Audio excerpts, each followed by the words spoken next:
અભિન કહેશો તો ઓલો દ્રષ્ટિના વિષયનો પછી કઈ એમાં બાદ આવશે કે નહીં? એક વખત એવું બન્યું, બનાવતો અમને પેલા તો જતા હતા ને બહાર, હવે બંધ છે. એક વાર કહ્યું, બે જીવને કહ્યું. એક વાર શાંતિભાઈ બેઠા જ ને ઝવેરી, એના પિતાજી સોનગઢમાં દૃઢદ્રષ્ટિનો પુસ્તક હાથમાં આવ્યું, સોગાનીજીનું. પુસ્તક હાથમાં આવ્યું, મસ્તી ચડી ગઈ, ખલાસ. પર્યાયની વાત કરો, પર્યાયની વાત કરો માં કે મને કે હું તો એને ઘેરે ઉતરું ને, ત્યાં સોનગઢ, મુંબઈ પણ અહીંયા ઉતારો મારો.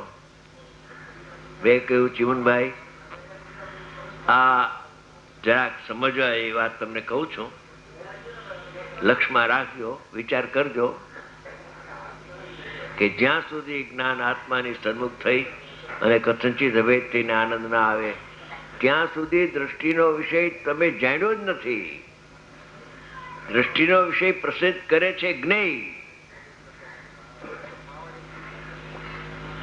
જ્યાં દ્રવ્યગુણ પર્યાયથી અભેદ આત્મા જ્ઞાનમાં આવ્યો ત્યાં એ ધ્યેય એમાં ગર્ભિત આવી ગયું.